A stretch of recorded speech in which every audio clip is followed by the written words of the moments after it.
재림 성도 여러분 안녕하십니까? 오늘도 주님 안에서 행복하고 평안한 하루 보내시기를 바랍니다. 12과 교과 오늘 5번째 시간을 맞이했습니다. 우리 함께 기도하고 공부를 시작하겠습니다. 자비하신 아버지 하나님, 우리가 오늘도 말씀을 사모하여 연구하며 주님의 뜻을 찾기를 원하오니 함께하여 주옵소서.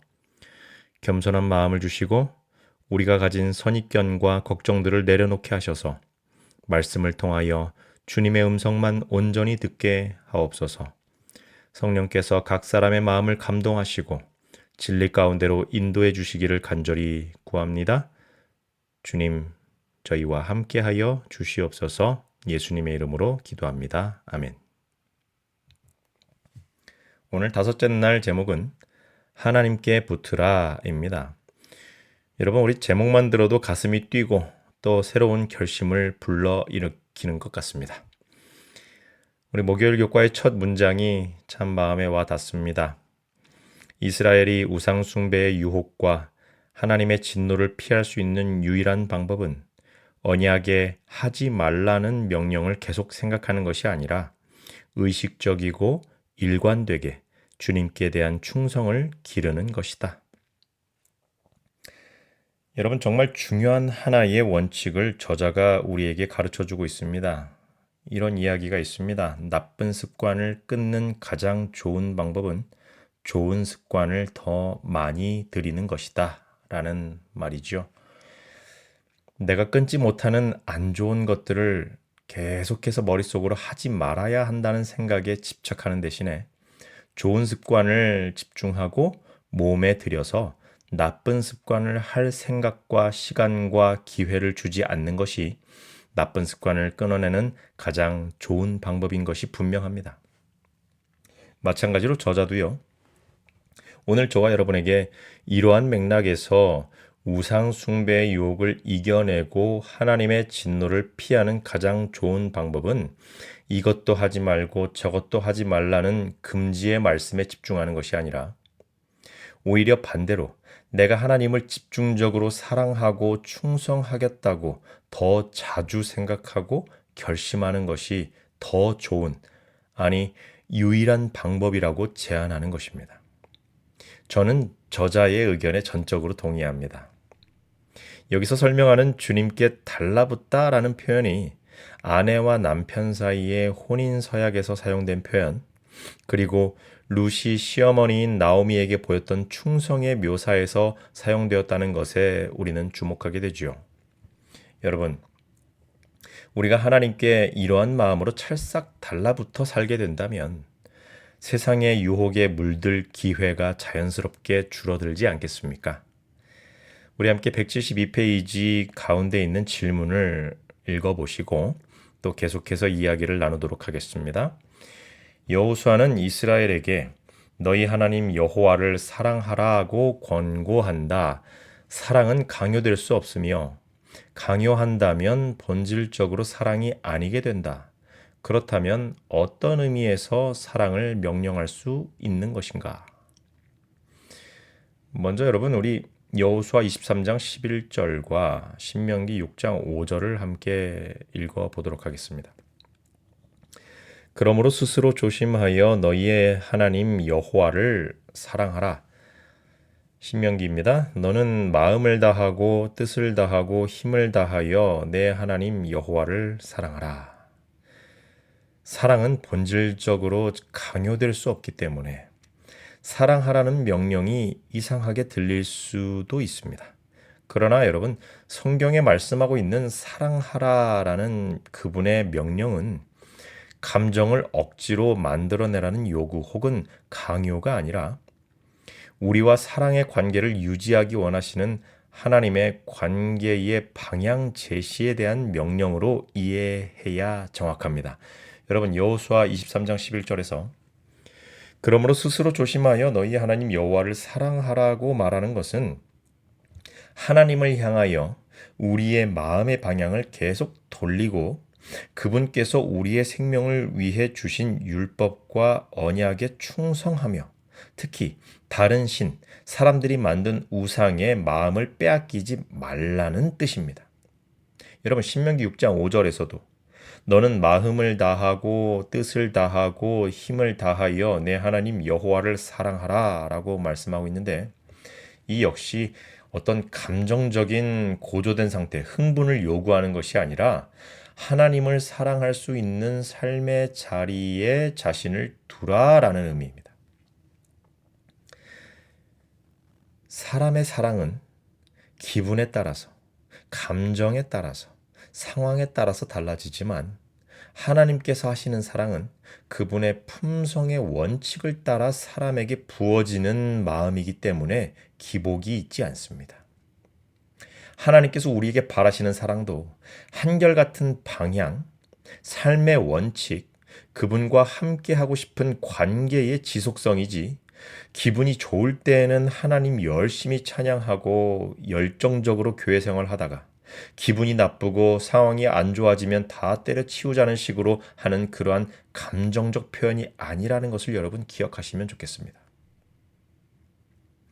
정리하자면 성경에서 가르치는 사랑은 느낌, feeling이 아니라 언약적 충성을 의미할 때가 많다는 것입니다. 즉, 여러분, 하나님을 기억하고 그분이 행하신 일을 묵상하고 그분의 명령을 지키며 그분의 인도하심을 신뢰하고 따르는 삶 전체가 곧 하나님을 사랑하는 삶이 된다는 것이죠.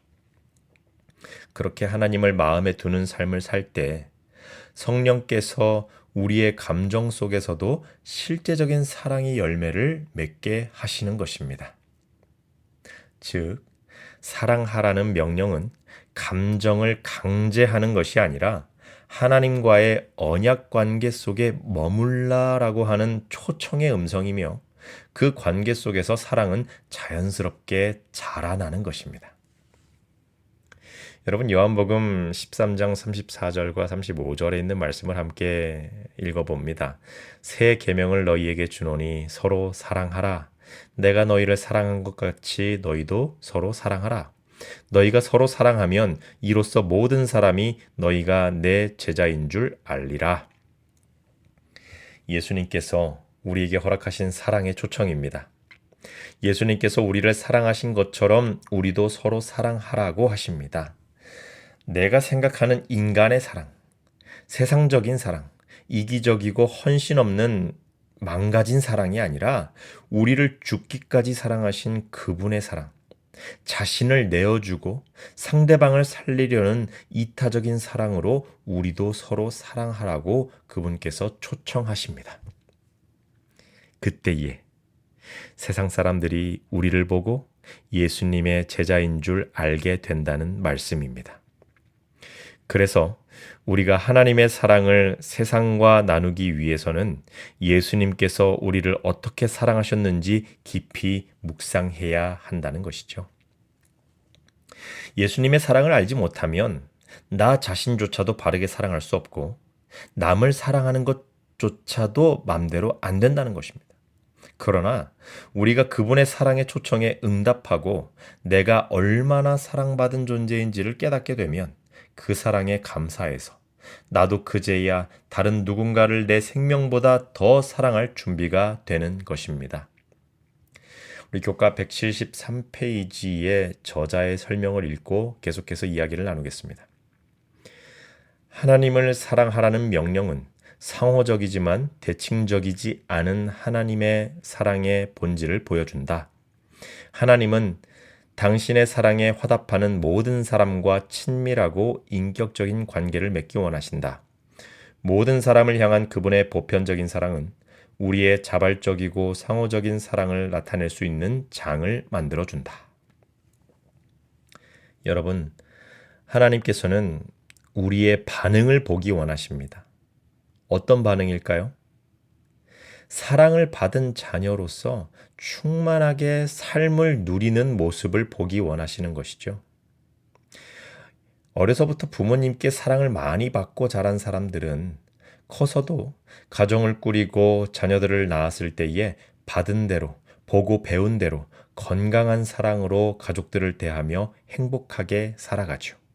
마찬가지로 우리가 하나님의 사랑을 충분히 그리고 바르게 느끼며 신앙을 하게 되면 우리가 교회에 다니고 삶을 살아가는 태도가 완전히 바뀔 것입니다. 의무감 때문에 억지로 하지 않을 것입니다. 하나님의 사랑이 안 느껴지고 나는 사랑받지 못한 사람이라고 생각하는데 억지로 안식일 지키고 하지 말라는 거 안 하려고 하니까 자꾸 눈치만 보이고 행복하지 않은 것입니다. 바리새인들이 딱 그렇게 신앙을 했죠. 하나님을 사랑하지 않는데 사랑하는 척, 율법을 지키는 척 하려니 인생이 참 죽을 맛이고 경건한 척은 해야겠으니 기도는 큰 소리로 하기는 하는데 기도에 남을 위한 기도는 하나도 없죠. 이웃을 사랑하지 않는 것은 당연한 결과였습니다. 여러분, 우리는 오늘 이 하루를 어떻게 하나님을 섬기고 살아가고 있나요?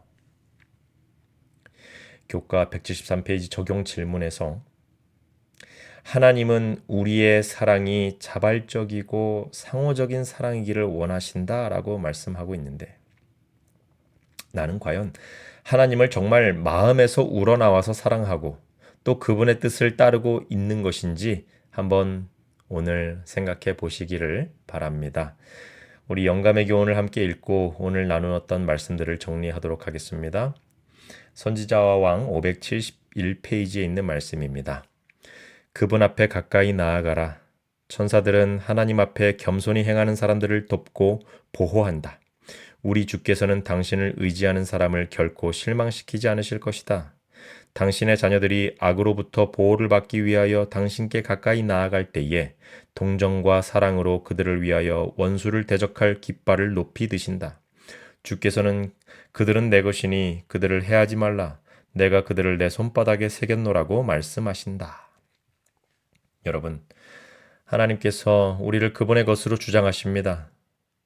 그분께서 우리를 향하여 너는 내 것이라 라고 말씀하시는데 자꾸 우리가 그 사랑을 거부하며 나는 주의 것이 아닙니다 라고 말한다면 여러분, 우리 주님께서 얼마나 슬퍼하실까요? 오늘 목요일 교과의 제목처럼 하나님께 붙으시기를 바랍니다. 저와 여러분의 평생에 우리를 사랑하시는 아버지 하나님께 바짝 붙어서 그분 안에서 자유와 평안을 누리며 영원히 살게 되시기를 주의 이름으로 축원합니다. 기도하겠습니다.